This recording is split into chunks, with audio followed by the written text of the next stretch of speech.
Pronto, já estamos gravando. Então, bom dia, pessoal. Vamos dar início aí às apresentações dos nossos trabalhos sobre redes quânticas. Então, essa foi uma ideia diferente que a gente teve esse período. Estou bem entusiasmado para ver o que vocês aprenderam e prepararam sobre as redes quânticas, que são um tema promissor aí na computação como um todo, em particular na área de redes, porque as redes fazem um papel fundamental na computação quântica, né? Muitos dos progressos na computação quântica se vislumbram que vão acontecer por conta das redes, né? Porque os computadores quânticos vão ser extremamente simples, provavelmente, né? Então, vai ser por meio das redes que vai surgir o poder deles de verdade. Então, a gente se planejou aqui com essa grade aqui de horários. Então, hoje a gente vai ter as apresentações dos grupos 2 sobre introdução à computação quântica. Depois, grupo 3 sobre redes quânticas e a internet quântica. Depois, o grupo 1 sobre o cenário atual e desafios de pesquisa. E, finalmente, o grupo 4 sobre também redes quânticas e internet quântica. Então, cada grupo tem 15 minutos, mais 5 minutos para perguntas. Então, vamos em frente, pessoal. Então, a gente começa aí com o grupo. E fiquem à vontade para interromper, para fazer perguntas, ok? Então, começar aí com o grupo do Álvaro, Daniel, Jorge, Poliana, Sabrina e Wesley. Vocês vão fazer uma apresentação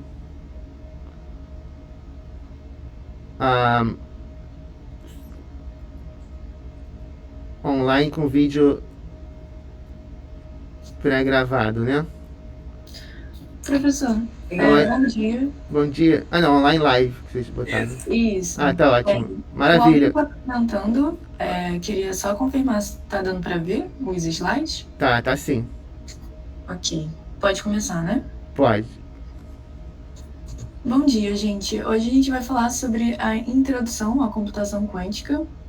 E, para começar, a gente vai trazer uma analogia para vocês imaginarem que nós queremos descobrir se 341 é um número primo. Para saber isso, nós vamos fatorar esse número para 2, para 3, até descobrir que ele é divisível por 11, ou seja, 341 não é primo. Nós até temos alguns métodos mais eficazes que agilizam esse processo, mas para números maiores, como 9.541, essa divisão já se torna inviável. Fazer na mão isso, né? Então, é justamente essa computação trabalhosa que muitos sistemas de encriptação se baseiam. Então, ele faz um ataque hacker demorar tanto que se torna inviável. Pode passar. A não ser que quem queira quebrar essa senha tenha um computador quântico, que é o que a gente vai falar aqui. Então, é justamente como o computador quântico trabalha e as diferenças para um computador clássico que a gente vai abordar nesse trabalho.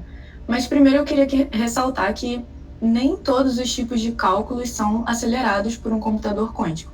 Então, pelo menos com os algoritmos e programas atuais, Netflix e jogos online, por exemplo, não rodariam melhor no computador quântico, mas a gente tem o uso mais óbvio desses computadores, que são para simulações de sistemas quânticos. Então, por exemplo, proteínas, interação entre as moléculas, e assim a gente conseguiria acelerar a descoberta de novos medicamentos. Então, a gente trouxe esse overview e essa contextualização para vocês, para a gente só introduzir a introdução e conhecer um pouquinho mais sobre as particularidades da computação quântica. Agora eu vou chamar o Hashimoto para começar esse conteúdo para a gente. Na computação clássica, o bit, vocês já sabem que ele guarda 1, 0, 1, né? E lá no computador, a gente vai guardar isso como um fio que ele tem uma voltagem alta ou uma voltagem baixa, né? Mas na computação quântica, o bit ele é meio diferente. Ele guarda uma possibilidade de estados. Então, ele continua guardando o 0 ou 1, mas tem a chance, mas você não tem a certeza de qual deles a todo momento. Então, você, em algum momento, vai precisar medir esse bit para poder descobrir se ele é um 0 ou um 1. Pode passar. E a gente consegue essa coisa meio mágica usando propriedades físicas de um spin ou a polaridade de um fóton, por exemplo.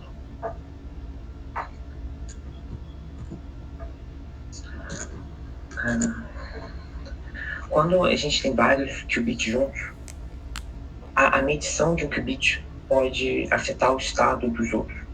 Então, geralmente, a gente vai mexendo, e no final a gente mede todos juntos. E conforme a quantidade de qubits aumentam, a quantidade de estados possíveis aumenta exponencialmente, né? Então, você imagina, antes você tinha um qubit, podendo, quando você medisse, ia ser ou 0 ou 1. Mas quando você tem 2 qubits, quando você medir o sistema inteiro, vai ser ou 00, ou 01, ou 10, ou 1. Né? Então, aí quando você botar outro, vai crescendo, vai dobrando sempre. Né? E isso traz alguns problemas de implementação, né? Porque vai ficando muito mais complexo, muito rápido. Mas por causa da natureza meio probabilística da computação quântica, a gente consegue como se testasse várias entradas de uma função ao mesmo tempo.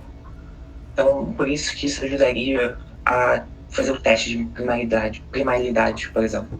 Então, a gente testaria um monte de fatores possíveis e estatisticamente nenhum ia dar certo, então a gente achou um primo. Né? Pode passar.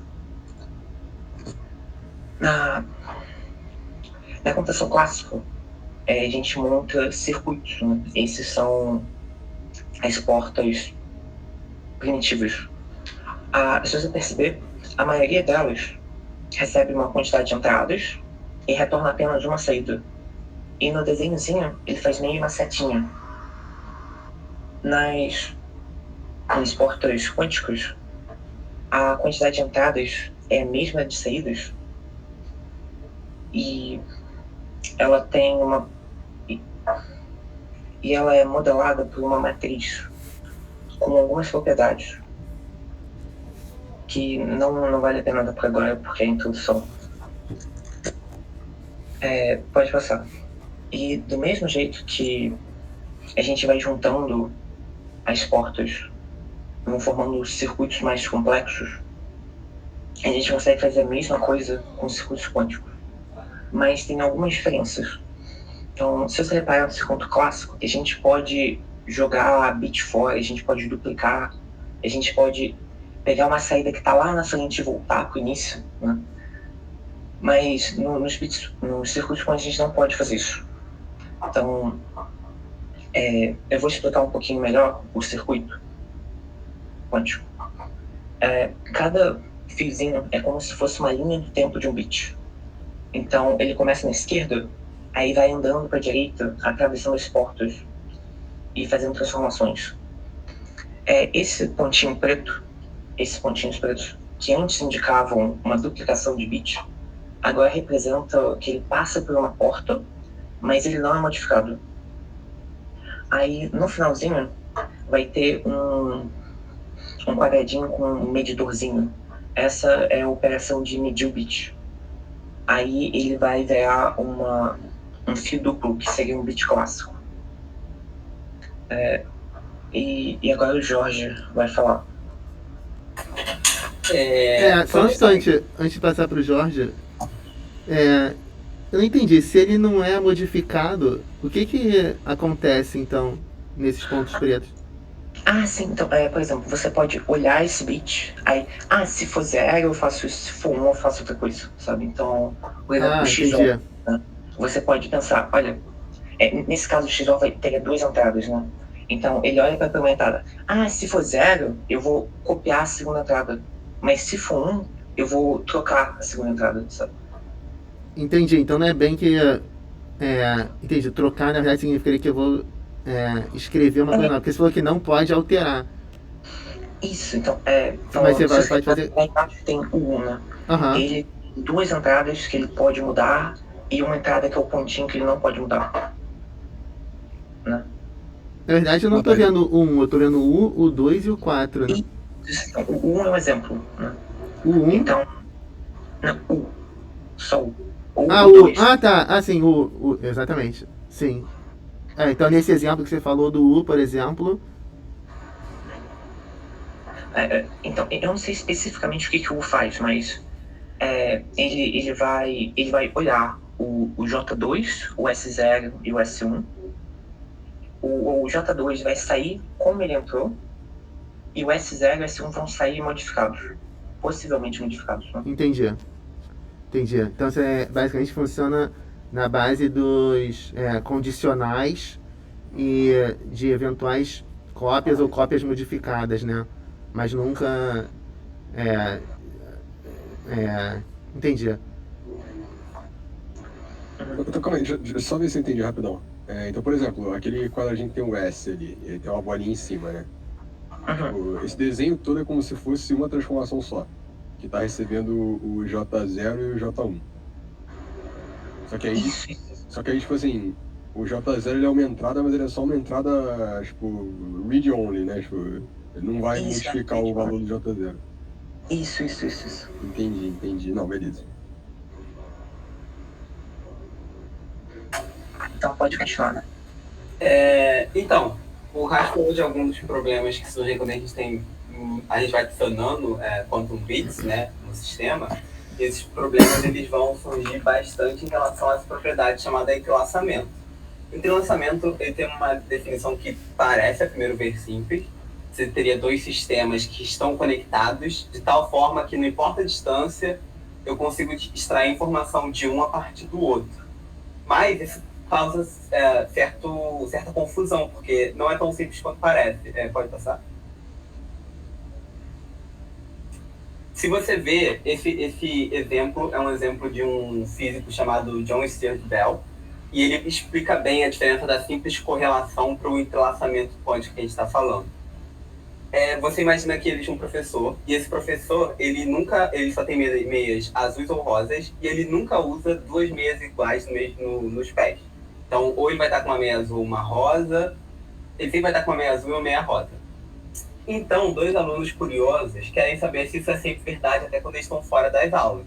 Então, você tem a Ana e o Bob. A Ana, ela vai medir, ela vai olhar o pé direito do professor e o Bob vai olhar o pé esquerdo do professor. No primeiro caso clássico, quando a Ana olha o pé esquerdo, o direito do professor, e ela vê que a meia é azul, ela sabe que o Bob está olhando para uma meia rosa. E se o Bob tivesse olhado antes, ele teria visto uma meia rosa e a Ana estaria visto uma meia azul. Nesse caso, a informação de um sistema divulga a informação de outro. Mas por que a gente não pode ter entrelaçamento? Então, como o Rasch falou, a computação quântica ela é probabilística. Então, no entrelaçamento, que seria o exemplo segundo, seria como se o professor estivesse dando, no caso, meias quânticas. Então, enquanto ninguém olhar, que é a questão de medida, né, na física quântica, você está num estado de superposição.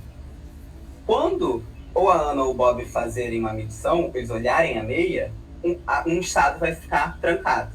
Quando o sistema tranca nesse estado, o outro, obviamente, vai trancar no estado oposto. Então, a questão que vem a diferença é o seguinte. Antes, se o Bob tivesse olhado primeiro, se a Ana tivesse olhado primeiro, tanto faz, porque um vê, o outro, um vai ver uma meia de uma cor, outro vai ver de outra, mas vai ser sempre para todo caso, porque a meia é sempre uma azul e uma rosa.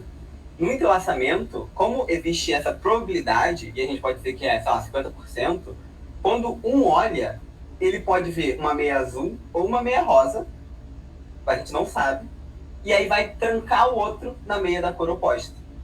Então, essa é a diferença. O entrelaçamento ele é mais forte, porque ele não só te dá informação, como ele também altera o estado do outro sistema.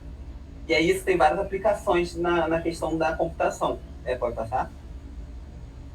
A primeira a gente chama de Super Dense Coding, que é o seguinte, que é você usar bits quânticos para comunicar bits clássicos, geralmente com 2 objetivos. O primeiro é acelerar, porque você pensa comigo. Se o bit quântico ele pode entrar em superposição, ou seja, ele pode ter 2 estados ao mesmo tempo, eu posso, em teoria, conseguir passar a mesma informação de 2 bits clássicos com 1 bit quântico só. Então, isso tem algumas consequências. Você pode enviar menos bits para conseguir passar a mesma quantidade de informação, e dependendo da sua via isso fica mais rápido.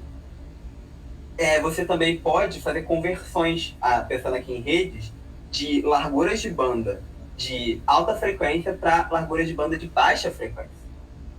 Também, o que também gera você poder criar você poder escolher uma das vias que você está usando, ou a de ida ou a de volta, e fazer essa comunicação ser mais rápida.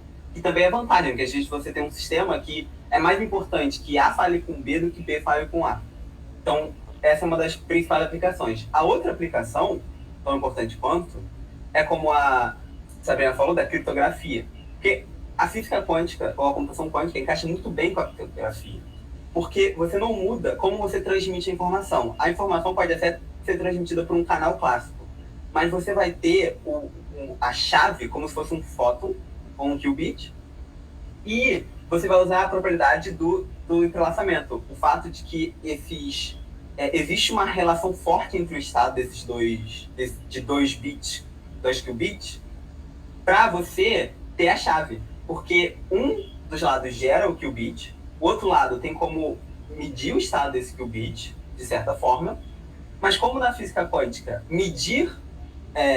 fazer uma medição envolve alterar a amostra, se alguma outra pessoa que não fosse a designada para aquela mensagem faz essa medição, você tem como saber, porque você vai ter uma alteração no entrelaçamento e vai mostrar para você que aquela mensagem foi modificada.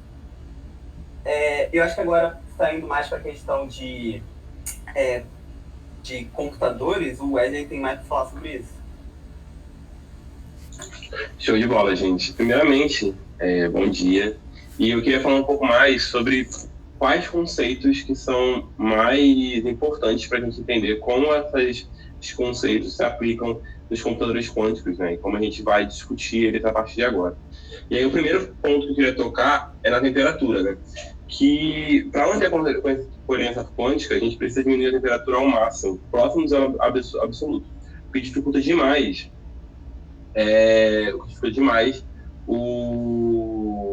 a disseminação, né, desses computadores quânticos, né? Além disso, a gente tem um conceito que é muito importante, que é o Quantum Supremacy, que fala um pouco sobre qual vai ser o momento que um computador quântico vai ser capaz de superar, realizar uma atividade que é impraticável de ser reproduzida em um computador clássico, né?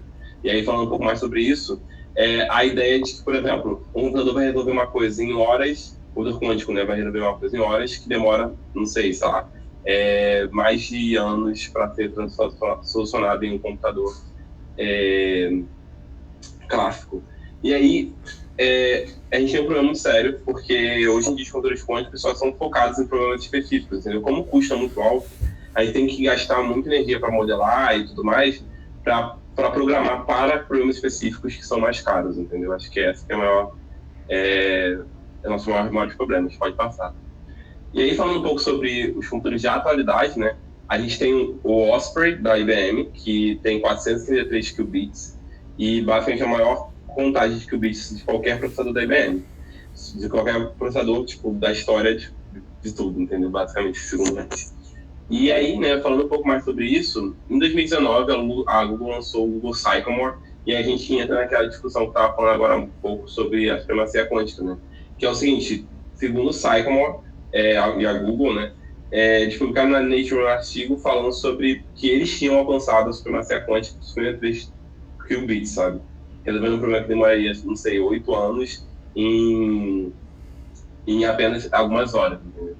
E aí, isso gerou uma rixa, uma discussão sobre o que é a supremacia quântica e quanto isso é importante para se discutir qual a capacidade real dos computadores. Pode passar, Raj. Raj não, Alvo. E aí, falando um pouquinho mais sobre isso, A gente tem alguns exemplos na China, que são os Zhou, a gente desculpa não falar de saber falar direito, mas Zhou Shongxi, que tem 56 qubits, e basicamente ele foi focado em algumas tarefas que soluções são instâncias aleatórias, né? E ele basicamente diminuiu uma solução, ele encontrou uma solução de 8,2 anos em computadores clássicos e 1,2 horas nos computadores quânticos, né? E a gente teve esse lançado em 2020, que foi o Jun Sang, eu acho que é isso, que é um computador quântico fotônico, né? Usado para a montagem de bósons gaussianos, né? Eu acho que é basicamente isso. E teve 113 fótons detectados e ele é 10 elevado a 24 vezes mais rápido que computadores clássicos, né?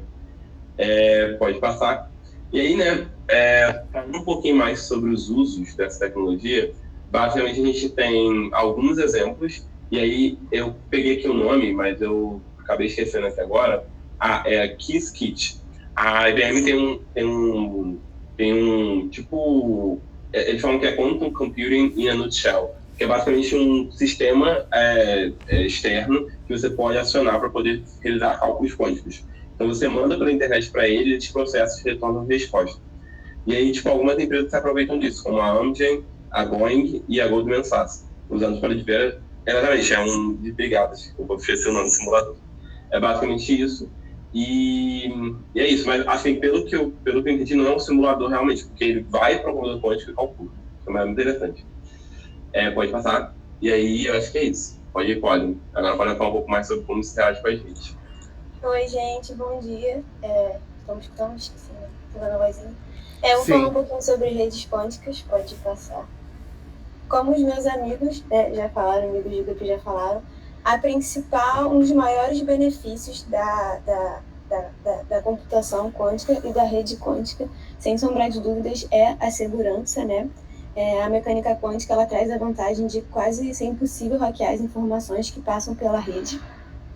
Outro ponto é sobre a arquitetura da rede, né? As redes quânticas, elas facilitam a troca de informações na forma de qubit entre nós finais fisicamente separados, e elas são parecidas com as redes clássicas, né? Então, elas têm nós, links e uma arquitetura de comunicação em camadas com módulos de protocolo.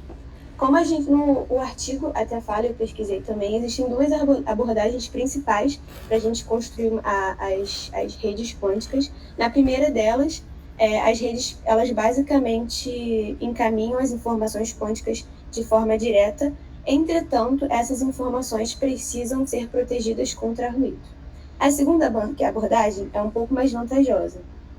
E aí, nela, as redes quânticas utilizam o emaranhamento, que é uma propriedade que é acessível somente na física quântica. Essa segunda abordagem é mais vantajosa porque a topologia de emaranhamento de uma rede, ela é completamente independente da configuração do canal físico. Pode passar. Agora eu vou falar um pouquinho sobre os desafios, né? A mecânica quântica, ela traz muitas propriedades. Uma delas é o emaranhamento, como eu já havia falado. E essa propriedade do emaranhamento, ela é justamente utilizada para criar canais quânticos de comunicação que vão nos permitir enviar informação de maneira segura. Entretanto, a mecânica quântica, ela não permite que a gente clone as informações. Então, não é possível que uma informação quântica seja copiada. E esse é um dos principais desafios da computação quântica. Então, para enviar informações entre duas partes que não compartilham diretamente um estado emaranhado, existe uma operação realizada pelo protocolo repetidor, que é o Entanglement Swapping. Ela está ilustrada aqui nesse GIF, e basicamente, uma vez encontrado o menor caminho entre A e B, a ideia é realizar essas operações de maneira a criar estados emaranhados entre A e B. Então, de A até I, de A até J, até a gente obter um estado emaranhado final AB. O problema é que quanto maior o tamanho do caminho entre A e B, pior a qualidade do estado emaranhado final entre eles, o que acaba produzindo um canal ruim de comunicação. Pode passar. E aí o que falta para a gente ter, de fato, uma internet quântica, né? Um dos principais desafios e que acontecem hoje em dia reside na transmissão de informações quânticas com altas taxas em longas distâncias, na presença de perdas que são inevitáveis em uma rede. E aí a pergunta que fica, hoje em dia a gente utiliza fibras óticas, e aí uma questão que se levanta é se a estrutura de fibras óticas existente suportaria a criação de uma internet quântica global. E a resposta é não.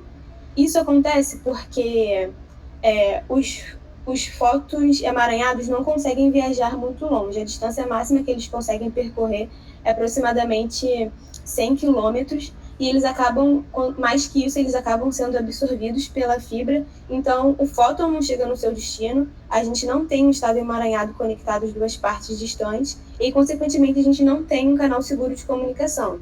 Então, o que isso significa? Significa que enviar fótons emaranhados em fibras de grande extensão não é uma abordagem eficiente. Então, para comunicar partes que estejam muito distantes, o ideal é utilizar caminhos intermediários, que tenham, em média, 100 quilômetros entre si. Aqui nessa figura do lado, a gente tem a abordagem de fibra e a abordagem de satélites distribuidores de emaranhamento.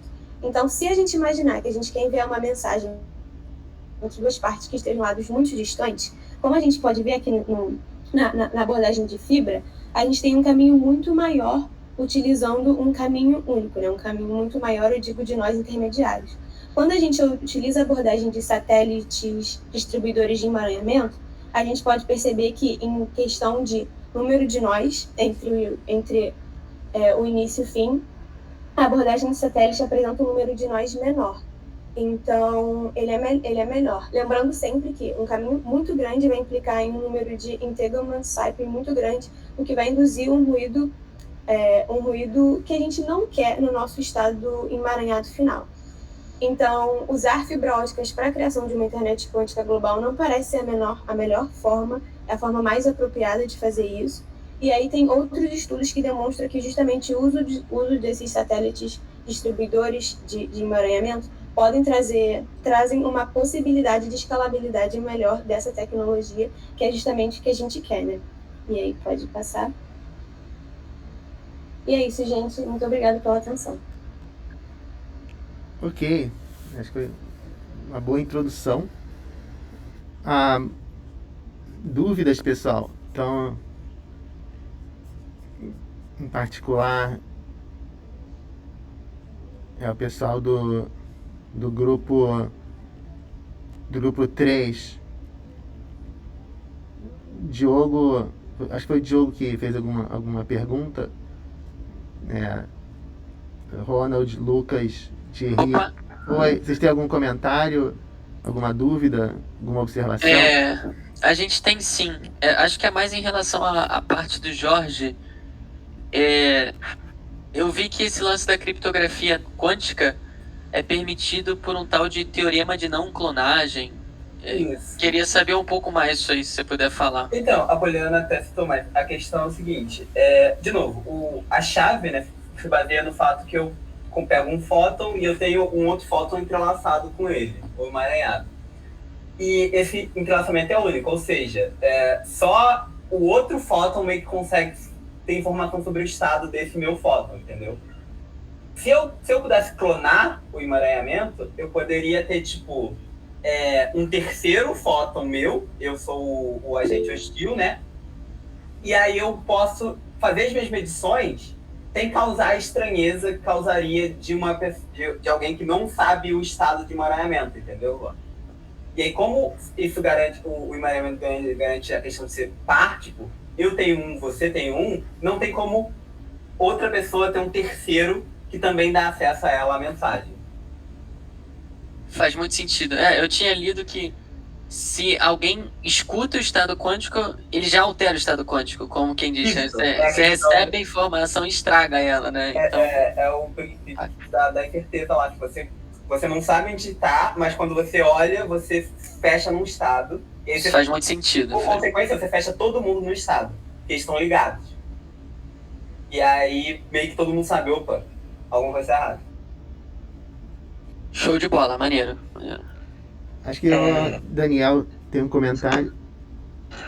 O Luan falou que tem o teorema da não clonagem, né? Você não consegue, sei lá, botar um pontinho preto e duplicar a informação, mas você consegue, sei lá, teleportar uma informação. Então, eu não estou muito convencido com o nome, mas você consegue, sei lá, passar a informação de um qubit para outro qubit.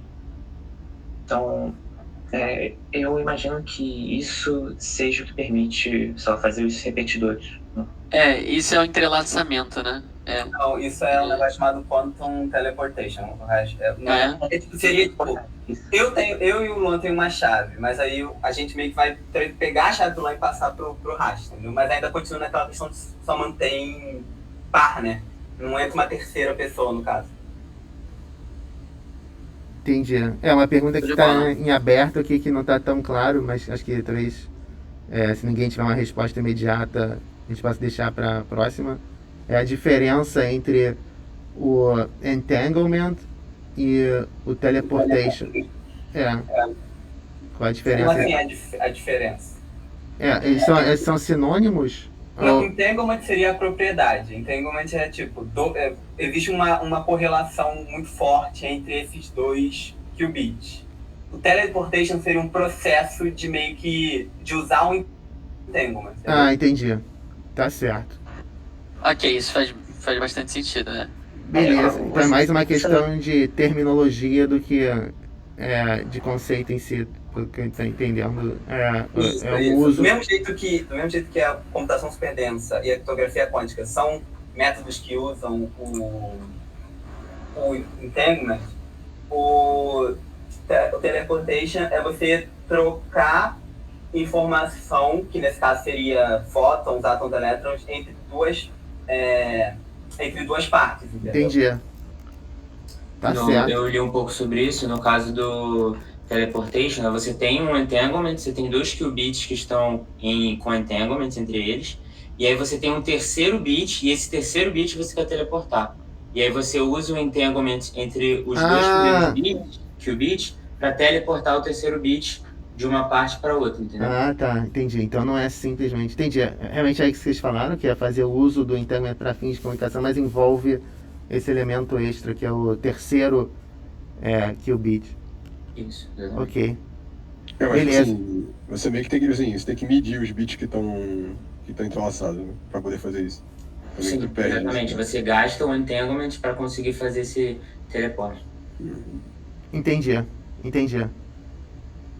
Quer dizer, entendi no sentido de que, os conceitos... Se você entendeu física quântica, você não entendeu.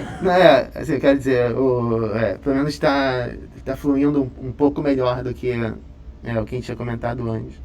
Beleza, pessoal. Então vamos passar para o próximo grupo, que é o grupo do Diogo, Ronald, Lucas, Rufino, Thierry, Luan e Vinícius. Então vai ser de 9 às 9h20.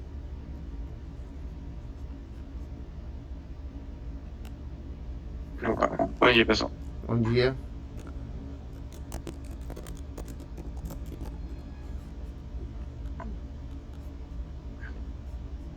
Bom, vamos lá então. Só para dar uma introdução aqui, então a gente vai falar sobre a rede e a internet quântica.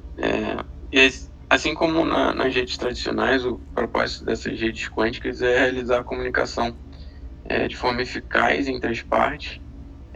Esse fundamento da comunicação quântica está na informação quântica, que é armazenada nesses qubits que a gente já tinha visto, que são essas unidades de armazenamento desses bits em superposição, que o Hashimoto comentou. Então eles estão no estado 0 e 1 ao mesmo tempo. E o propósito dessa rede quântica é permitir que esses qubits de um host consiga ser interconectado com o outro host por um entrelaçamento quântico. E com isso a gente possa realizar um teletransporte quântico, que é justamente usando esse entrelaçamento a gente comunicar um terceiro qubit, a informação desse terceiro qubit de um lado para o outro. E com essa comunicação longa, na verdade, o que acontece é que a gente tem perdas e a gente também tem ruídos que a gente tem que contornar, e a gente precisa de estruturas semelhantes ao que a gente conheceu como repetidores, nesse caso os repetidores quânticos. E aí, para fazer essa quebra do caminho, um conceito que a gente tem é o swapping entrelaçado, em que basicamente a gente, a partir desse repetidor, a gente comunica o nosso bit original, o nosso qubit original com o qubit do meio do caminho, e aí desse qubit do meio do caminho a gente tem um outro qubit que comunica com a ponte final. E a partir disso a gente consegue primeiro fazer uma comunicação entre esses dois qubits do repetidor, e a partir disso fazer uma ligação do qubit que estava conectado com o host original com o host final, e por fim finalizar o swapping entrelaçado, que é justamente a interconexão dos dois qubits finais e de forma fixa.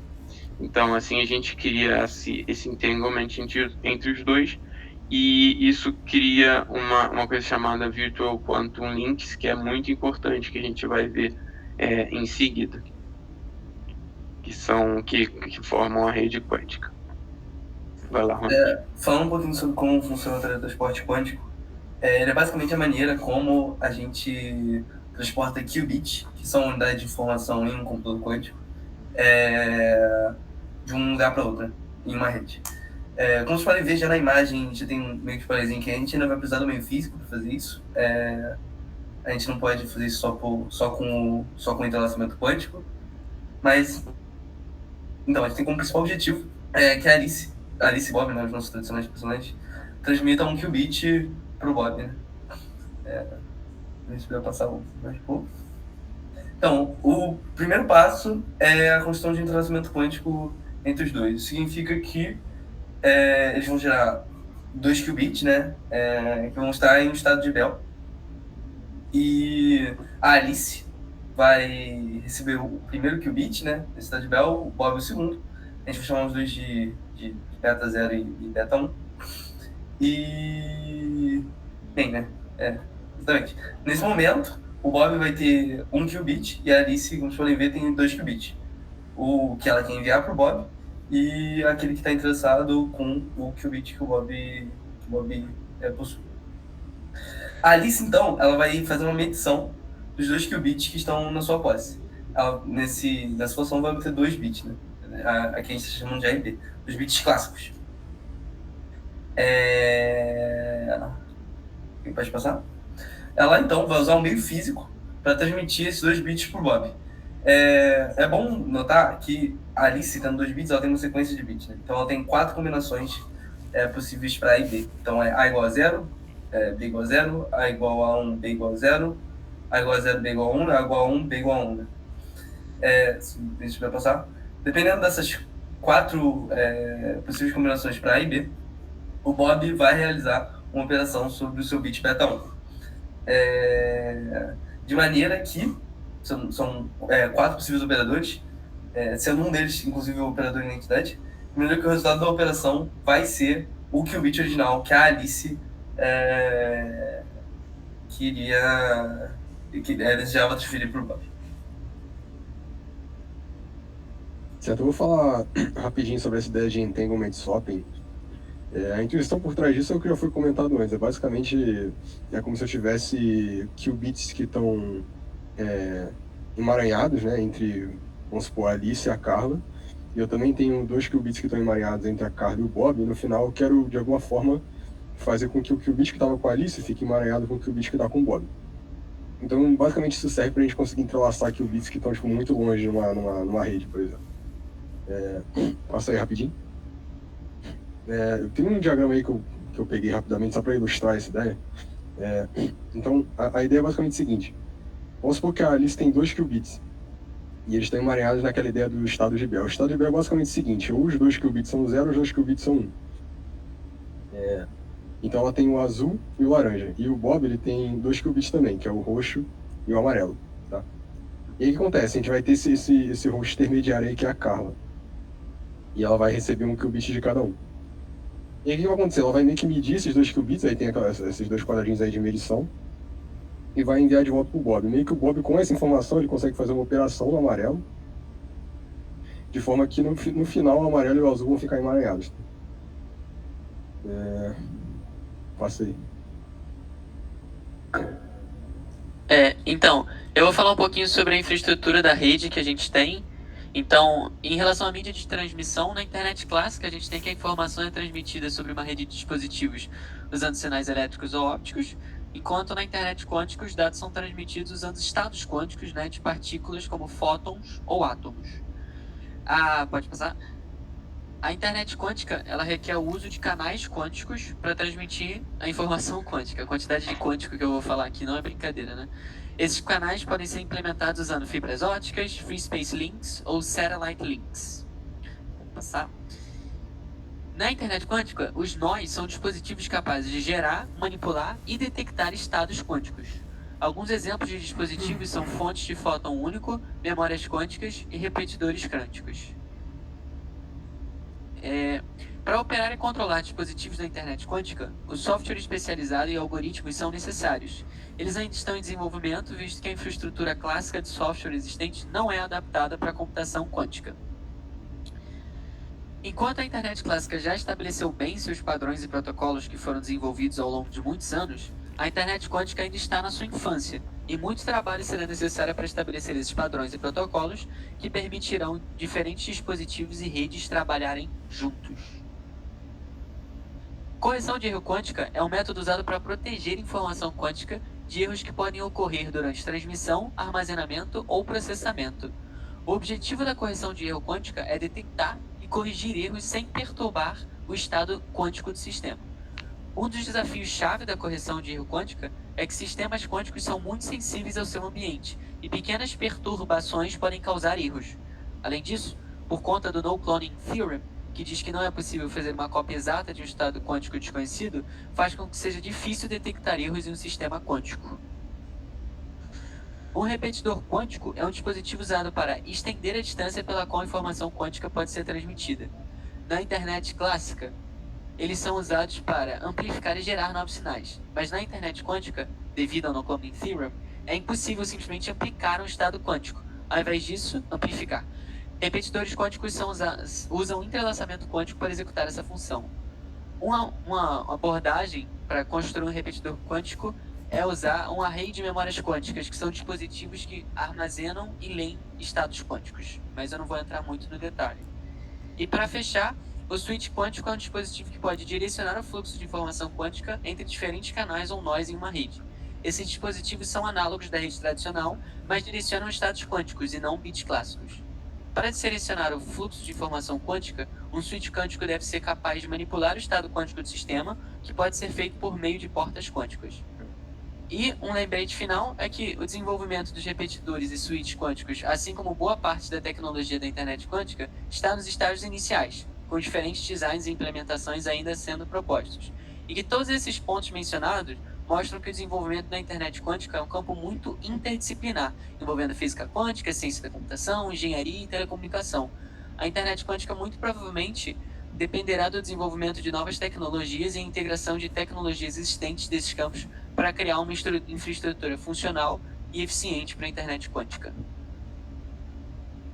Eu agora vou falar sobre algumas aplicações de redes quânticas, mas eu vou falar só sobre a criptografia, que eu achei a aplicação mais interessante, porque de todas as aplicações que eu tinha visto sobre redes quânticas e internet quântica, a criptografia eu considerei que é que apresenta uma maior mudança de paradigma comparado ao que a gente tem hoje no quesito de criptografia tradicional.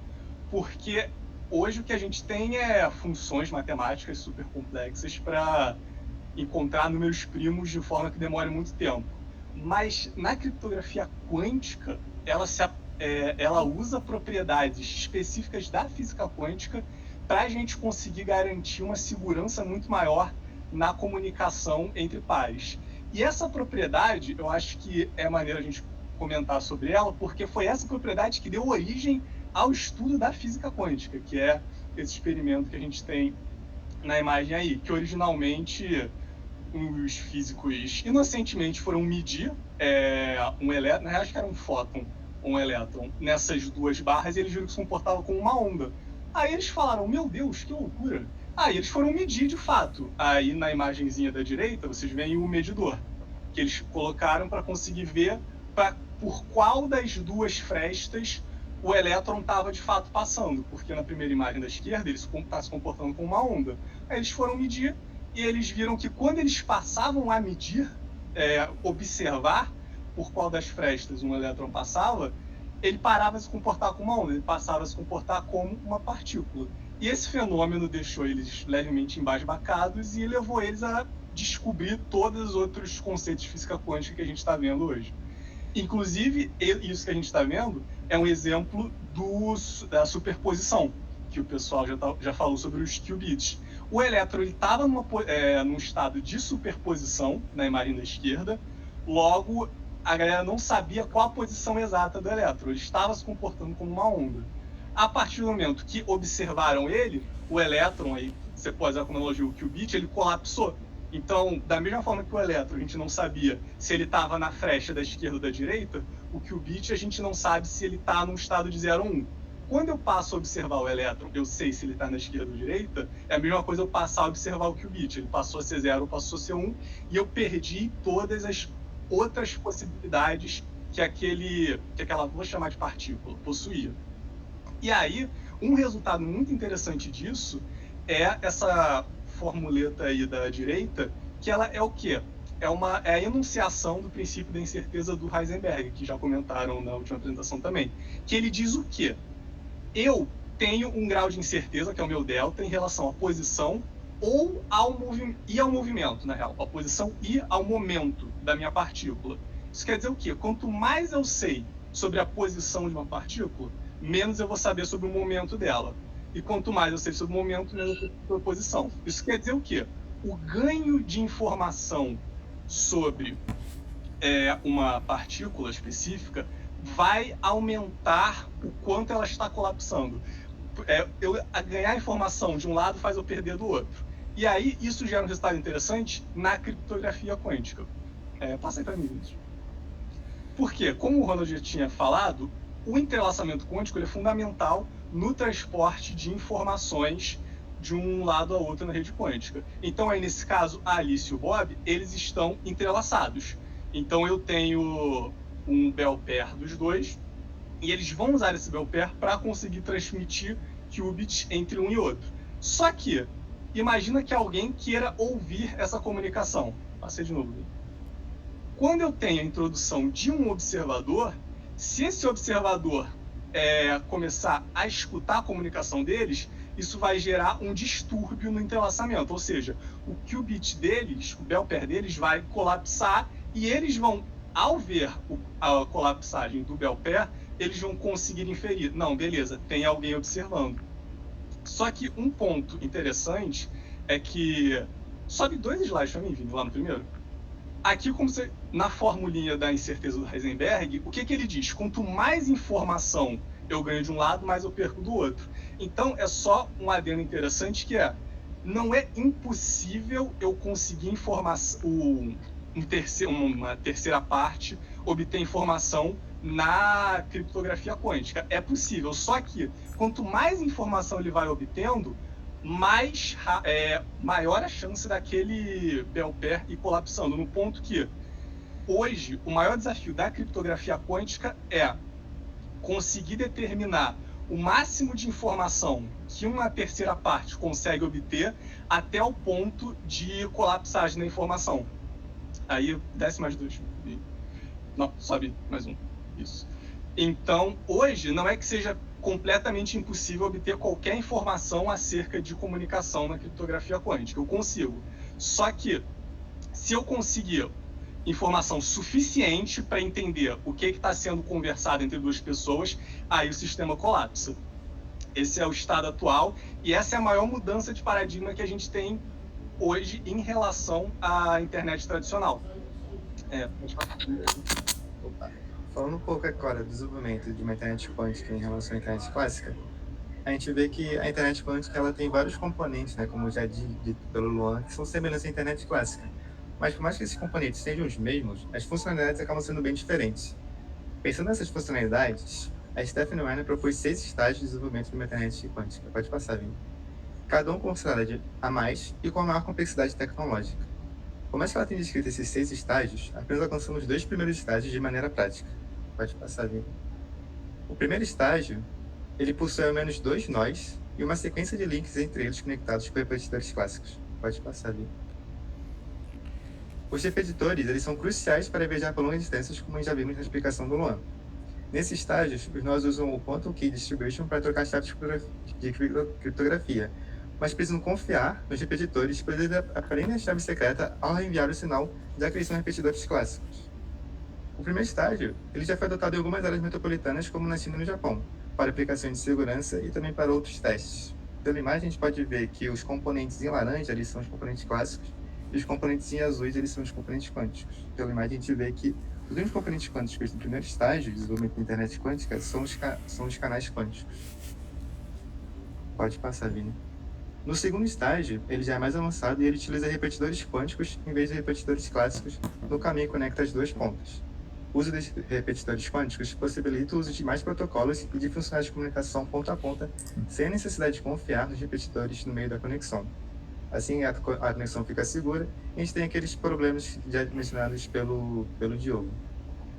Esse exemplo, o segundo estágio, ele ainda está em desenvolvimento. Algumas universidades e em alguns testes laboratoriais já estão em desenvolvimento, mas ele ainda não foi amplamente adotado pela indústria. Os próximos estágios ainda estão muito em desenvolvimento, numa área muito inicial, e para eles é necessário um protocolo de dispositivo independente. Para eles, a rede quântica precisa ter resiliência para lidar com cenários imperfeitos, quando tem muito erro, e também para lidar com usuários maliciosos que tentam entrar na rede. Fora isso, a internet ela vai ter muito mais funcionalidades e aplicações. Um ponto importante desses próximos estágios é que cada cliente ou cada nó ponta será de fato um computador quântico. Nesse caso aí, pelo menos a gente pode ver que toda a rede quântica, todo o caminho quântico entre as duas pontas são formados por componentes quânticos. A QTech, junto com algumas universidades da Noruega, estão desenvolvendo uma rede envolvendo 4 computadores quânticos, mas isso ainda está em fase de desenvolvimento lá no Noruega.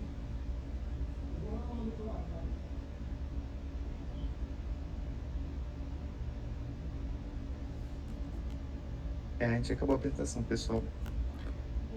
Tá ok. Obrigado. Então,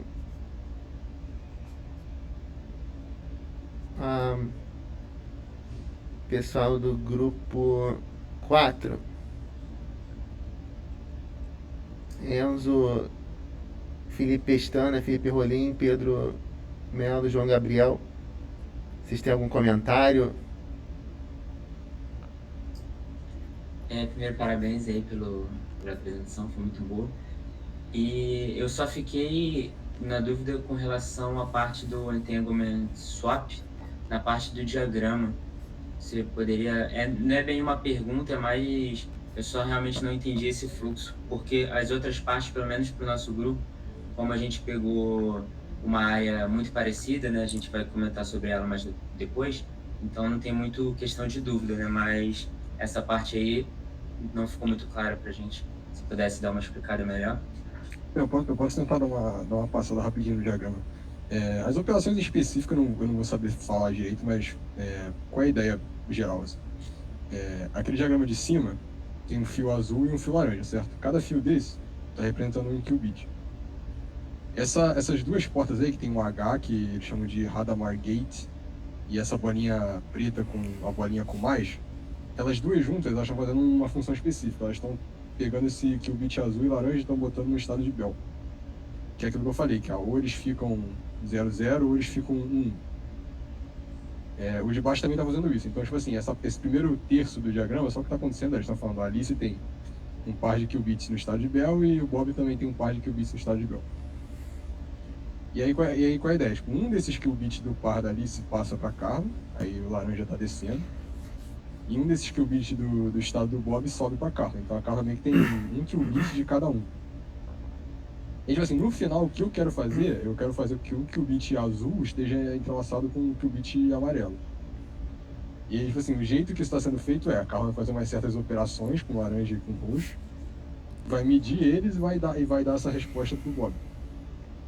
E aí o Bob vai meio que usar essa informação para fazer alguma espécie de operação com o qubit amarelo, que aí eu não vou conseguir entrar em detalhes sobre isso, porque é bastante complicado. E aí, no final dessas operações, o qubit amarelo vai estar entrelaçado com o azul. Entendeu? Tipo, no fundo é isso que está acontecendo. Ah, sim. Uma coisa que eu não tinha entendido era na minha visão, a Carla tinha que estar com esses qubits, né? E ali no início, a Carla não estava com nenhum, mas ela recebe depois nesses qubits e fica na posse dela, pra ela justamente fazer essa ponte entre a Alice e o Bob para esse swap, né? Exatamente. Tipo assim, volta um slide, rapidão. Tipo, o que está acontecendo é basicamente esse desenho de cima aí, né? Tipo, a Carla, ela tá com o qubit entrelaçado junto com a Alice, aí tem essa ondinha na esquerda, e ela também tá com o qubit entrelaçado com o Bob. Aí, tipo, no final, a Alice fica entrelaçada com o Bob. A Carla tem que fazer essa ponte aí. Basicamente isso. Eu só não tinha entendido isso no diagrama, mas agora ficou mais claro. Uma coisa interessante também é que é meio assimétrico esse negócio. Tipo, assim, a Alice, ela meio que só envia o qubit e o resto fica meio, tipo, à mercê da situação. Ela nem sabe o que tá acontecendo. Né? Tipo, o cara que tá fazendo as operações. Passiva, né? Exatamente. Tem meio que uma direção aí acontecendo. Não, perfeito. Ok. Seria bom ter uma legenda para indicar que esses elementos com uma seta são os medidores, né? É verdade. Ficou faltando uma legendinha. Acho que sim. Até para saber também o que é H. Então, essas são meio que as portas clássicas, né? Talvez com algum contexto prévio, sei lá, a pessoa tem básico, né? Que não é nem básico. Aí já faria sentido nisso, eu não sei. Ela apareceu na minha apresentação, mas acho que não deu pra ler. Passou muito batido. Até o conceito de Bell State, acho que também, eu não sei em que ponto do artigo que ele aparece, mas é um conceito-chave que acabou aparecendo nessa apresentação, mas que também acho que seria legal ter explorado um pouco mais, tanto na anterior, se era já um tema, quanto nessa. Mas tá legal, pessoal. Obrigado. Vamos passar para a próxima, então. Eu vou mandar aqui o link do YouTube também, mas eu vou compartilhar a tela também do vídeo. Tá, então acho que só vai dar tempo para mais uma hoje. Então, vou botar aqui no caso, agora vai ser o grupo 4, né? Enzo, Felipe. Não, agora é o grupo 1. Então vocês vão... tá. Então acho que não vai dar tempo do grupo 4. Então eu vou botar aqui 9h30 até 9h50. E aí vamos deixar o 4 para a próxima, até porque aí é bom, porque como é o mesmo tema do anterior, aí dá para recordar. Então eu vou botar esse aqui. Vamos começar às 8, tentar começar às 8 na próxima.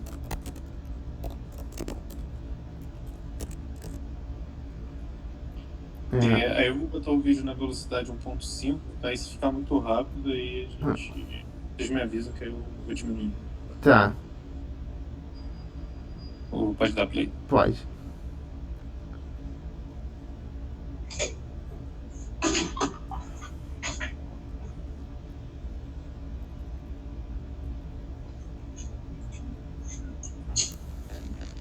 Não tá saindo o som do vídeo. Não. Compartilha só a guia do YouTube. Tá.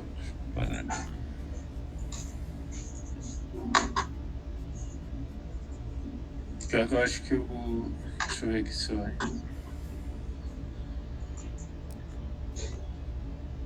Tá saindo som?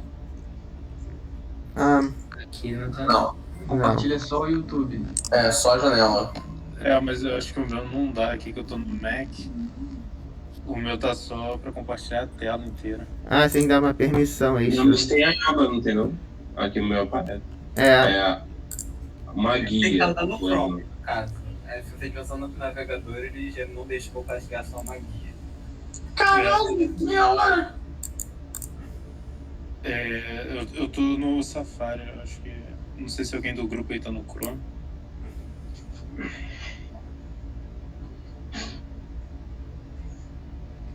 Eu vou tentar botar aqui, vocês me falam. Show.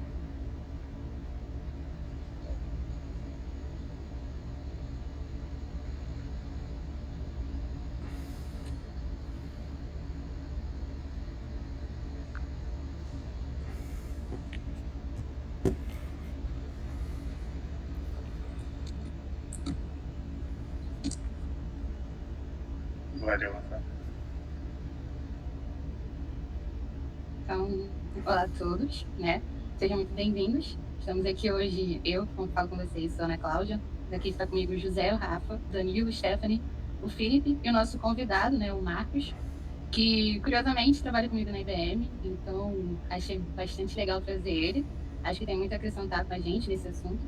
E aí eu já abro ele para o Marcos se apresentar, falar quem é você, o que você come, o que você vive. Bom, sou Marcos Oliveira, muito prazer, sou arquiteto de soluções na IBM e eu me graduei na Federal Fluminense, então pertinho aí de vocês também, então. E atualmente eu continuei lá, faço mestrado em computação, minha dissertação vai ser sobre computação quântica e eu acho que é por isso que eu fui convidado para estar aqui hoje. Show. Aí eu já aproveito e já te pergunto, o que te fez decidir essa linha de pesquisa? E aí também se você conseguir falar resumidamente o que é computação quântica. Bom, o que me fez buscar? Quando eu terminei a graduação, eu estava só trabalhando, né? Então estava bem tranquilo, por assim dizer. E eu queria continuar estudando, não queria parar logo. E estava procurando formas de... outras maneiras de estudar, não necessariamente continuar na faculdade, fazendo cursos, dissertações, etc. E aí eu recebi um convite da UF para o mestrado, para me inscrever no mestrado. E uma das áreas que eles têm lá, como professor formado, mas é sobre computação quântica. E muito tem se falado, né? Tá se criando um hype, por assim dizer, da computação quântica, e eu comecei a me interessar sobre o assunto, comecei a estudar, pesquisar na internet e tudo mais, e eu achei super interessante o que se propõe a fazer com ela, né? Eu acho que a mudança de paradigma de programação, de uma programação clássica, de uma computação clássica para uma computação quântica, ela pode proporcionar saltos enormes. E eu acho que isso tem muito a ver com o que a gente pode fazer, né? Esses dias, uma pessoa perguntou para mim, mas por que esse interesse, né? Não é pelo que é hoje, é pelo que pode ser, né? Eu acho que pode ser que eu esteja completamente errado, né? Não sou uma pessoa que trabalha com previsões, nem nada desse tipo, mas acho que eu acompanho a visão do mercado, que é justamente disso, o futuro da computação. E o que ela é, já que ela é seu futuro, né? Se a gente for pegar hoje a computação clássica, o que a gente tem? São bits clássicos que trabalham com valores zeros e valores 1. Quando a gente vê a computação quântica, a gente começa a ver vários estados que podem sofrer transformações. E é justamente nisso que você consegue, talvez, um ganho muito maior, porque você consegue fazer transformações em vários estados ao mesmo tempo. Então, quando a gente estava trabalhando lá com qubits, quando você tem, não tem mais só valores zeros e 1, você tem uma esfera de bloco com possíveis valores. Então, quando a gente trabalha com qubits, a gente está falando de muitos valores que podem ser associados aí. E quando você faz a associação, e aí entrando já em conceitos da mecânica quântica, de encaminhamento, de superposição, a gente consegue pensar também numa camada de qubits que podem sofrer transformações ao mesmo tempo, utilizando uma única operação. Então, isso, só conceitualmente, isso já seria maravilhoso, né? Hoje, a gente conseguiria fazer isso num simulador quântico, por exemplo, já é algo sensacional. Lógico que ainda tem muita coisa para acontecer, mas acho que, resumidamente, é isso. É assim que a gente está aqui por causa dessa linha de games, na faculdade. Então, a computação quântica também é um assunto totalmente novo pra gente, inclusive é um desafio que a gente está aqui aprendendo. Foi bom entender um pouco, né, do resumo, porque eu também estava com mais dúvidas nesses conceitos. Então, assim, surgiu várias perguntas, várias dúvidas, e aí se a gente for aqui para perguntar todas as dúvidas que surgiram das nossas pesquisas, a gente vai até amanhã. Por isso que a gente tentou se organizar, então a gente vai, cada um vai trazer um ponto pra gente abordar aqui, discutir um pouco, tentar entender pelo menos o básico, né, da computação quântica. Aí eu já aproveito e chamo o Rafa, ele já está respondendo a sua dúvida, ou pontos que mais chamam a atenção dele durante a pesquisa. Obrigado. E oi, Marcos. Bom, então, uma dúvida que eu fiquei é se o público-alvo da computação quântica são apenas os pesquisadores, os acadêmicos, enfim, pessoas que estão estudando isso, ou se também o usuário comum vai conseguir se aproveitar de alguma forma desse conhecimento. Não são só pesquisadores. A gente consegue, hoje mesmo a gente já tem simuladores na cloud, que qualquer um pode chegar a usar. As empresas já estão fazendo pesquisa, a academia já está fazendo pesquisa, e muita coisa tem sido estudado, por pesquisadores, sim, mas também por empresas, por pessoas curiosos, por várias pessoas que não necessariamente têm uma ligação com uma academia, com uma faculdade, ou o que seja. Beleza? Show. Felipe, trazer algum ponto pra gente? Então, oi, Marcos. Então, a minha dúvida é em relação ao Brasil, né, nessa pesquisa. Como é que está sendo o progresso do Brasil nessa pesquisa? Como é que está a posição dele? E até em relação a outros países, né, que também estudam isso. Queria, se você puder falar mais sobre. Tá. Acho que a pesquisa, de uma maneira geral, aqui no Brasil, sem querer entrar em detalhes mais políticos, mas ela sofreu bastante nos últimos anos. Mas, de uma maneira geral, a gente tem pessoas que estão pesquisando aqui no Brasil, tanto no Brasil quanto no mundo. Mas, como pesquisa, acho que de uma maneira geral aqui no Brasil, não só com computação, acho que de uma maneira geral a gente está um pé atrás do restante do mundo. Não do restante do mundo, né, mas de outros países que incentivam muito a pesquisa. Né? Até recentemente eu participei do TDC, o The Development Conference, e eu estava no painel de computação quântica e um dos painelistas era um professor da... Eu esqueci o nome da faculdade que ele no Brasil, mas ele estava passando um período na Johns Hopkins, nos Estados Unidos. E ele falou que é assustador o nível de investimento que acontece lá fora a qualquer momento. Assim, toda semana chegam e-mails falando que tem bolsas de estudo de milhares, centenas de milhares de dólares para qualquer um que queira pegar e pesquisar. E é uma coisa que hoje a realidade brasileira é muito distante disso. A gente tem muita dificuldade. A FAPERJ ajuda muito, a gente sabe, a gente tem várias bolsas, a CAP, isso tudo ajuda, mas a realidade, para ser comparada, é bem difícil. Né? A gente, até pela moeda, você deixou de usar em relação ao dólar.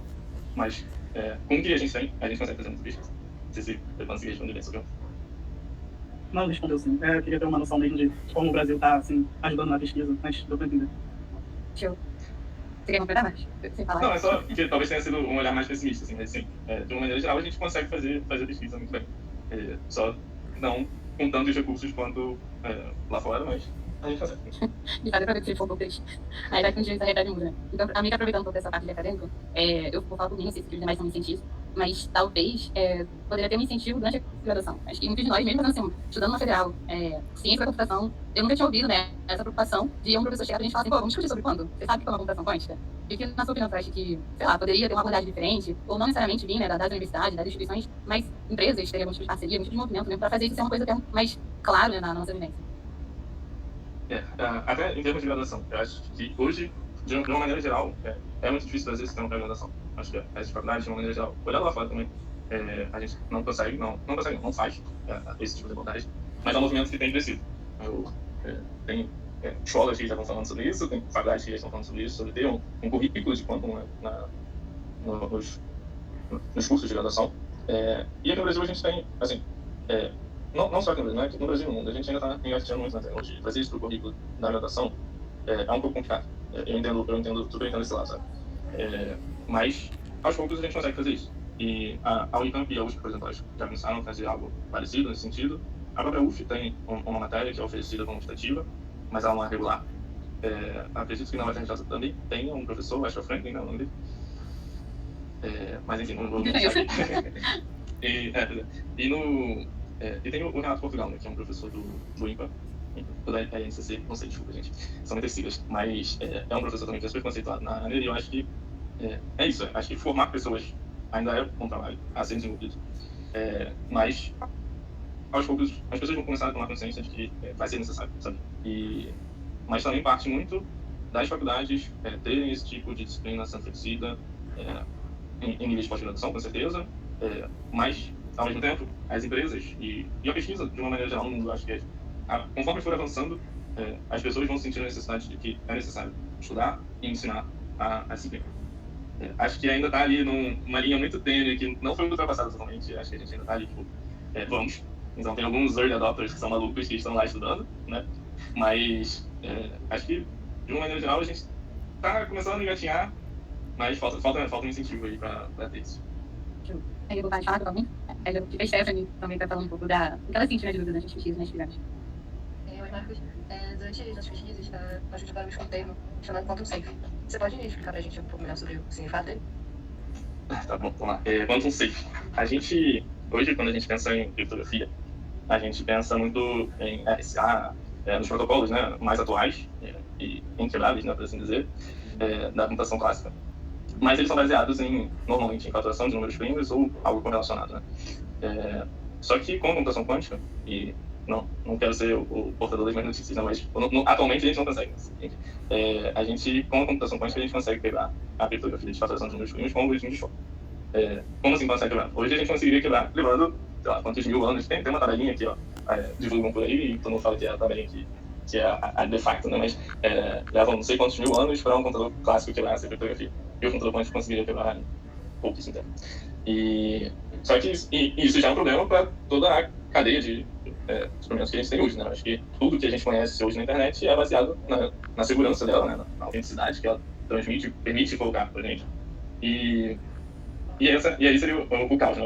O fim do mundo. Aí não há um momento disso, acho que, e é exatamente por isso que existem os estudos na área para que algoritmos quantum safe sejam feitos. E aí tem um grupo de estudos do NIST que eles pediram uma sequência não, um conjunto de algoritmos para serem avaliados, para que as pessoas consigam desenvolver algoritmos criptográficos que sejam tanto esqueci a palavra, mas que não consigam ser violados quanticamente nem classicamente. Então, que não adianta a gente falar, a gente conseguiu criar um algoritmo aqui que não é possível ser quebrado com a computação quântica. Mas se eu consigo quebrar ele classicamente, então não adianta de nada. Preciso que nem classicamente, nem com a computação quântica a gente consiga quebrar. Então, quantum safe é justamente isso. A gente ter esse algoritmo que ainda está sendo estudado, tem essa chamada, né, do que o NIST fez. Atualmente, se eu não me engano, são 4 ou 5 algoritmos que estão sendo avaliados, né, para ser o algoritmo, o protocolo oficial, mas ainda não conseguem dizer com certeza se vai ser ou não. Então, o que seria mais ou menos isso. Mas é um momento que a gente teria muitos qubits a serem desenvolvidos. Então, acho que ainda falta um pouquinho para ser quebrado. Acho que a gente não precisa sair tirando tudo do banco agora, porque a criptografia vai quebrar. Desespero generalizado. Vou chamar aqui o Danilo aqui também. Obrigado. Prazer, Marcos. Cara, então, numa pesquisa que a gente estava vendo, a gente viu que não é possível que as pessoas tenham um computador quântico em casa, né? A gente queria saber um pouquinho o porquê disso, e assim, em termos gerais, eu preciso explicar todas como funcionaria o computador quântico e tal. Tá. Muito resumidamente, calor. Hoje, os computadores... existem 3 formas de fazer um computador quântico, assim, que hoje são conhecidas, né, e utilizadas. E a principal delas é usando são quase os simuladores de transistores, mas, enfim, não vou entrar muito em detalhes, mas o que acontece quando a gente tenta fazer colocar esses qubits para funcionar é que você precisa de uma refrigeração muito grande. Então você precisa estar com uma refrigeração, um controle muito grande de uma pequena peça, né, que é um chipzinho. E aí isso é um custo muito alto e você precisa, imagina, você precisa quase congelar o chip, porque ele pode não suportar, né? E aí eu acho que esse é o principal ponto. Mas existem outras formas que estão sendo estudadas e tem uma empresa aí que está tentando, ou pelo menos eles falaram que vão oferecer um computador quântico para utilizar em casa, que seja um celular ou algo do tipo, mas é uma promessa que eles fizeram, vale. Mas assim, tem que ver como é que eles vão fazer isso, ou como é que vai ser o processo, se vai ter computação clássica junto ou não, mas acho provável, ou se vai ser realmente só um simulador, de repente pode ser um simulador do computador quântico também, mas é tudo muito inicial. Agora, os computadores que já estão hoje na cloud, eles, você tem muitos qubits, né? Hoje a gente está falando em 400 volts, 500 poucos qubits, mas precisa desse refrigeramento e não é qualquer um que vai ser em casa, né? Infelizmente. Resumidamente, eu não poderia ter, porque eu não sou nada, né, nem parente de alguém da companhia de rede elétrica. Com certeza, a luz ia vir muito cara. Obrigada, Richard, otário, sim. E eu queria chamar também o Zé. O Zé foi muito porque ele não conseguiu se conter na quantidade de perguntas, ele separou 2 perguntas para perguntar aqui. Aí você pode já ter a palavra, Zé. Bom, prazer, Marcos, tudo bom? A primeira pergunta é para executar esses códigos quânticos, algoritmos quânticos, eu preciso necessariamente ter um computador quântico. E se não, é possível fazer as simulações com computador comum? Ou com uma arquitetura mais clássica? Então, você consegue fazer as simulações usando o próprio computador quântico na cloud, né? Hoje você tem IBM, a Microsoft também oferece, enfim, você tem a Penny, por exemplo, que oferece também, mais voltado para Quantum Machine Learning, mas existem opções de você fazer, mas você não precisa de um computador quântico. Se você conseguiria simular em um computador clássico, consegue, até certo ponto, mas será que vale a pena? Então, hoje você, por exemplo, a IBM oferece lá o Qiskit, a Microsoft e o QSharp. Você consegue abrir um notebook no Python, por exemplo, para o Qiskit, salvar aquele quadrozinho e rodar no computador e ele vai te dar a resposta, sabe? Então, você não precisa fazer... A simulação você já pode fazer ali mesmo, sabe? Não precisa de um computador quântico, nem nada do tipo. E se você não quiser rodar no computador, você pode usar um simulador que o próprio Qiskit oferece, por exemplo. Tá? Acho que o Zé caiu, travou. Mas eu vou aproveitar a pergunta do Danilo também, a respeito de internet. Talvez também não seja totalmente válido uma simulação em um desses simuladores, né, de um código em computação quântica. Levando para o lado real, posso ter essa diferença de resultados, porque depende tudo de um ambiente, né? Você está ali na pressão certa, na temperatura certa, tem outras coisas que interferem, não sendo totalmente tecnologia. Sim, hoje a própria forma como é feito, né, e da mecânica quântica, você tem muito erros que são, inclusive é uma área, né, você tem a mitigação de erros que são gerados por conta de calor, por conta de ruído, por N fatores que podem estar presentes naquele momento. Então você tem uma natureza probabilística muito grande, e aí você tem pequenos ruídos que vão aparecer durante o seu código lá, que vai te dar gerar uma incerteza em relação à prestação do seu texto. Então isso também é um fator. E é também uma área muito importante, assim, hoje, para o desenvolvimento da computação quântica como um todo. Voltei. Desculpa que tá chovendo e ele está oscilando um pouco. Eu estava te ouvindo tudo, só não consegui desmutar. Agradeço até a resposta da primeira pergunta. E aí você citou um pouco no começo que a gente fala do futuro, né, a computação quântica. E por que a gente considera que a computação quântica representa o nosso futuro, né? E quando a gente fala de futuro, a gente está falando de um curto prazo, médio prazo, longo prazo, né? Está falando de quantos anos? Bom, por que representa o nosso futuro? Eu acho que pela capacidade que ela pode proporcionar. Então, quando a gente fala dos estados e das transformações, e até mesmo dos algoritmos que existem hoje, né? O Grover, o Shor, por exemplo, o quanto que a gente consegue trabalhar os algoritmos de uma maneira muito mais rápida em comparação à computação clássica. Então, acho que esse é o principal ponto. E o quanto que a gente consegue também armazenar. Porque, embora hoje a gente também não fale tanto sobre isso, o armazenamento também pode ser uma peça muito importante. E eu acho que ela está... Assim, muita gente usa a molécula da cafeína, né? Que a gente hoje, computação, classicamente, a gente não consegue simular. E com a computação quântica isso seria possível porque você começa a ter os estados que poderiam representar aquelas moléculas.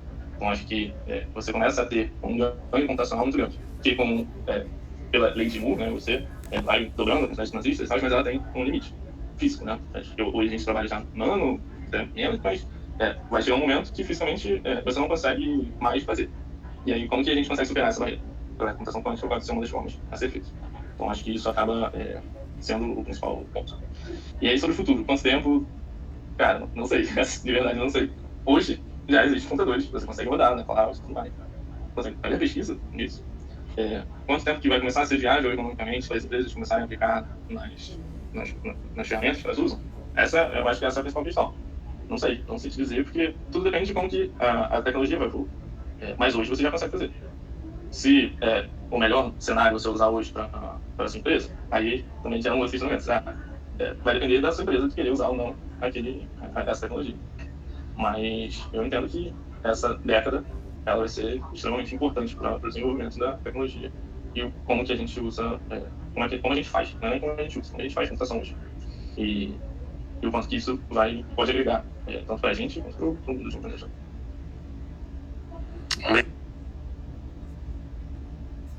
Acabou? Então, falta mais um pouquinho, mas eu acho que estourou o tempo aí dos 15 minutos. Acho que como a gente não vai dar tempo de fazer mais um grupo hoje, acho que a gente pode botar até o final. Beleza. Você dá um play, Rafa? Obrigado. E surge mais uma dúvida. Você acha que somente as empresas grandes podem investir nessa tecnologia ou as pequenas também podem investir nisso agora? Acho que depende, assim. Tudo depende do quanto você quer investir em pesquisa. Normalmente as empresas menores não querem ou não podem investir tanto em pesquisa porque elas precisam gerar o capital ali, né, naquele momento para pagar os funcionários. Mas você tem hoje startups de quanto? Então, sim, pequenas ou grandes elas podem fazer. Até porque hoje você, por exemplo, se você for para a cloud hoje, você tem um free tier lá que você pode usar sem pagar nada. A questão você tem que estar pagando um funcionário para desenvolver ele, para que ele possa estudar, para que ele possa pesquisar e estar alocando ele num possível projeto. Então, acho que vai da empresa querer utilizar. Se ela é grande, se ela é pequena, não faz tanta diferença. O que vai fazer diferença mesmo alocar para fazer uma pesquisa em relação a isso. Pelo menos da maneira como estão os usos, né? 6 de janeiro. Mas acho que é basicamente isso. Obrigado. A gente falou bem mais do que a gente achou que falaria. Mas eu, para finalizar, eu quero te perguntar se você acha que tem algum outro ponto que, quando se fala de computação quântica, a gente deveria saber, ou seria interessante saber, e não fala de está tudo certo? Eu acho que, primeiro, né, acho que a gente, enquanto estudante, a gente tem um pouco de medo da matemática, normalmente. E por mais que seja muita coisa, com o tempo você se acostuma. Então, se mais alguém tiver interesse, não tenha medo da matemática, dá para aprender, dá para entender todos os conceitos e é só você se dedicar.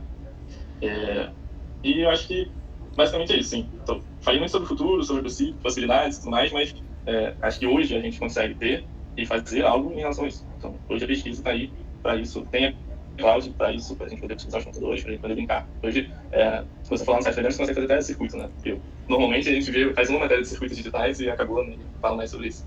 Mas a computação quântica hoje ela está nesse estágio, né? Que a gente estaria anos atrás. Mas tudo leva a gente a crer que o avanço vai ser muito mais rápido, muito exponencial em relação ao que já foi um dia. De uma maneira geral, acho que é isso. E muito obrigado pelo convite, adorei poder estar aqui com vocês. E, por favor, continuem estudando, né? Fazendo pesquisa. A gente agradece, né, o seu tempo.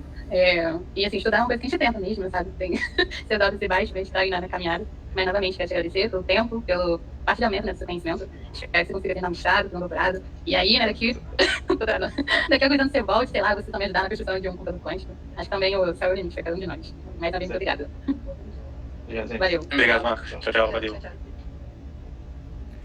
Realmente ficou muito bom essa entrevista, ficou bem legal. O grupo que tinha ficado de fazer comentários sobre esse trabalho era o grupo 2. Que é exatamente o grupo do Álvaro, Daniel, Jorge, Poliana, Sabrina, Wesley. Oi, professor. Oi. A gente a gente tem algumas perguntas aqui, mas aí eu acho que o Rash quer fazer a sua pergunta primeiro? Pode ser. Então, há um tempo atrás estavam discutindo, talvez reclamando do gasto de energia de Bitcoin, blockchains, coisas assim, né? Aí teve um ponto da entrevista que ele falou que precisa o computador quântico para trabalhar precisa de um ambiente muito frio. Eu estava pensando, será que o gasto de energia com refrigeração é algo possivelmente tão problemático quanto? Então, hoje na IBM tem essa parte de pesquisa, né? E é até bonita a sala lá que ficou com o supercomputador quântico. E realmente tem que ficar nesse fio todo, tanto pela parte que vocês até falaram na apresentação de vocês, de ter que alcançar o zero absoluto, né? Porque para você conseguir atingir aquele estado que fica entre o 0 e 1, conseguir alterar propriedades, adicionar outras novas, né, informações, precisa sim atingir a esse ponto. Então, assim, é uma busca incessante, né, por estar mantendo ali a temperatura.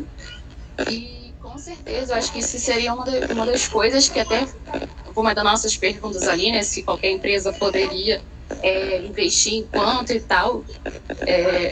Acho que na minha visão se torna um fator meio que limitante, né, já que empresas pequenas, elas acabam tendo que ter o seu capital girando e tudo mais, e tem esse custo que ele é bastante alto.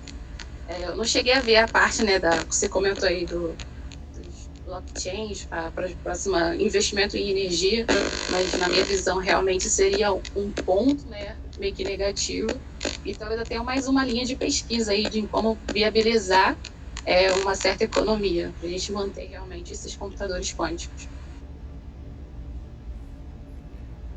Interessante, gostei dessa observação aí do Hashimoto, um ponto interessante mesmo, que eventualmente esse custo, né, para manter tão resfriado possa acabar sendo considerável.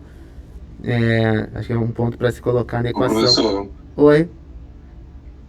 Até um ponto que eu queria colocar sobre isso é que, tipo, tem alguns computadores da IBM mesmo que estão escritos que demoram 48 horas para começar a refrigerar, entendeu? Pois é. Para começar a funcionar demoram 48 horas, você tem que ficar congelando eles. Congelando não, né? Jeito de falar, mas... Interessante. Resfriando, né? Sim. Acho que realmente é algo a se considerar. Tem 2 pontos na palestra que foram levantados que acho que são interessantes na entrevista. Um é sobre o computador pessoal. Eu tinha encontrado recentemente um link parece que tem mesmo já um desktop quantum computer. Acho que um deles era até para fins educacionais, e tá saindo notícia toda hora sobre isso, né? Mais uma outra, essa aqui, ó. Essa aqui. Mas esse daqui foi 2 dias atrás, esse em particular, ó. Que é o segundo tema que eu queria levantar. Que é um ponto aí que tem sido, que até estava no portal do Bitcoin, porque tem a ver com Bitcoin também. Óbvio, todos os tipos de criptografia, né? Essa foi uma notícia que saiu aí dia 7 de janeiro. Tem até o artigo no Archive aqui. Então, deixa eu ver aqui se ele tem um link para o Archive. Aqui não tem, mas deixa eu ver se é no outro. Isso aqui foi uma coisa que chamou muita... vocês não estão vendo minha tela, né? Peraí. Não estão, peraí. Como é que eu... Peraí.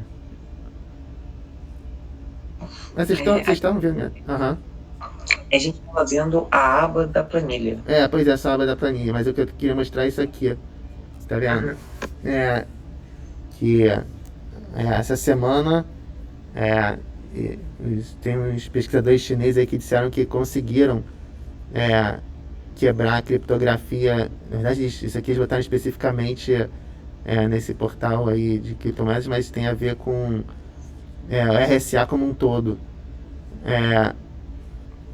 E eles postaram um artigo no Archive, que eu achei mais impressionante. Deixa eu ver, mas eu não sei se tem. Deixa eu ver se tem aqui. Acho que não acessei pelo.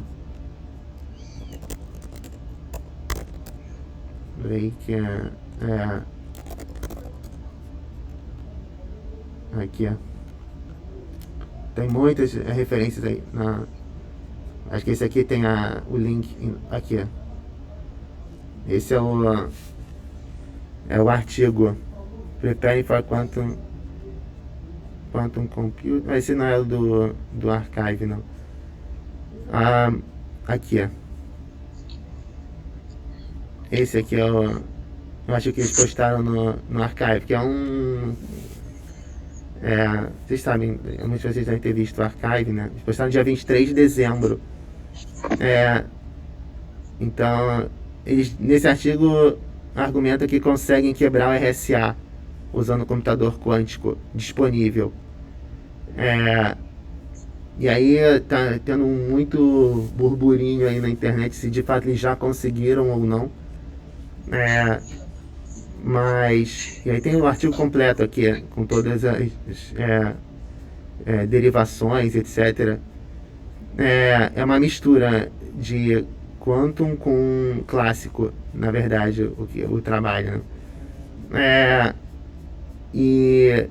Mas acho que é praticamente certo que em algum momento isso vai acontecer, né? Que a RSA não vai mais ser suficiente. Mas ele não usa mais esse algoritmo de Shor, ele usa um outro algoritmo. Ele diz que esse aqui ou pelo menos ele otimiza, que ele fala, né, essa parte do algoritmo de Shor usando uma ideia aí que eles tiveram. Sobre essa parte educacional, pessoal, na FRJ ele falou aí do professor Franklin, que é do PESC, mas estão abertas as inscrições, ok, para o mestrado, tanto no PPGI quanto no PESC.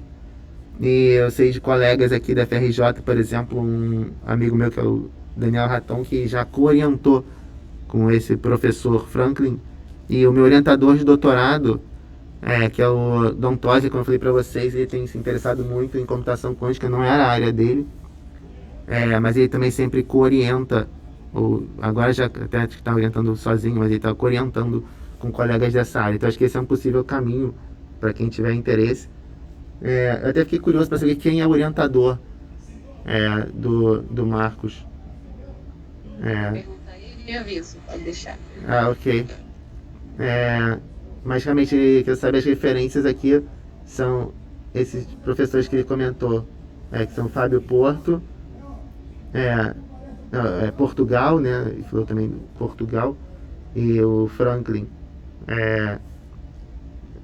Basicamente não tem Mas acho que no Instituto de Física até tem, obviamente, muito mais professores que trabalham com quantum, mas eu não sei se é exatamente computação quântica, ou muito menos redes quânticas. Diga lá, Wesley. Professor, a gente tinha mais uma pergunta, acho que a Polly quer fazer, mas eu vou fazer aqui, Polly, tá bom? Ana, como é que você vê a IBM tratando essa questão de computação quântica? Tem muita coisa ou como é que funciona isso? Uma IBM trata o quântico? Você que tá lá na IBM, tem muita coisa quântica que é falada, ou é uma área muito específica? Com main, sabe? Com o principal do negócio, é isso, atualmente na IBM. Então, é uma pergunta um pouco que trata, né, de informações sensíveis, então não consigo te falar exatamente, na verdade não posso te falar exatamente a preocupação e o foco que ela tem feito no momento, mas que o quântico ele é bastante estudado, né, que tem a parte do research na empresa, e assim, é investido bastante, tanto em eventos, workshops, então assim, tem um incentivo muito grande para os seus colaboradores estarem realmente se aprofundando, ainda mais porque a IBM ela é conhecida, né, por estar proporcionando o primeiro computador comercial, para uso comercial. Não sei se vocês viram essa notícia, mas assim, como o Marcos disse, é uma aposta, né, que a gente faz. Pode ser que todo mundo esteja enganado, mas que a computação quântica, os computadores quânticos, eles não vão vir aqui remover a internet clássica que nós conhecemos hoje, mas é uma revolução, né, de a gente poder tratar de soluções que hoje, com nossos computadores, a gente não consegue tratar. Então, assim, eu acredito que seja uma preocupação, assim, bastante tratada com um certo carinho, né, uma certa, um foco especial, não só pela IBM, mas qualquer outra empresa também de tecnologia, e até mesmo essa necessidade, né, que existe hoje muito. Bom, pessoal, obrigado. Eu acho que vou precisar interromper agora. Acho que foram muito boas as 3 apresentações de hoje. A gente continua na quinta e, se for necessário, a gente vai rever algum horário extra. Fala, Daniel. Eu queria falar sobre o trabalho individual. Então eu precisar de manda pela lista, mas basicamente a ideia era vocês fazerem um resumo individualmente e também trazer pontos que acharam interessantes, dúvidas, mas só para mostrar um esforço individual, ok? A gente esperava, pelo menos eu achei, que você ia mandar alguma coisa no Forms. Eu tinha pensado em fazer um form, sim. Eu posso fazer, mas eu já quis ir colocando lá para vocês lembrarem que é necessário fazer isso. Mas o form é uma coisa do tipo resumo, 3 pontos interessantes, 3 pontos que teve dúvida ou que vislumbrou como trabalho futuro. Acho que eu me lembro foi isso que eu tinha combinado. Se vocês tiverem algum comentário sobre isso, posta lá, por favor, no Classroom, para me recordar. Tá bom. Eu ia pedir para estender até quinta. Sim. Acho que eu botei para hoje, mas a ideia era para quinta mesmo. Quinta ou sexta até. Tá bom? Ok. Falou então, pessoal. Tchau. Um abraço. Tchau, professor. Até breve. Tchau. Obrigado. Obrigado. Tchau, professor. Tchau, até mais. Até quinta.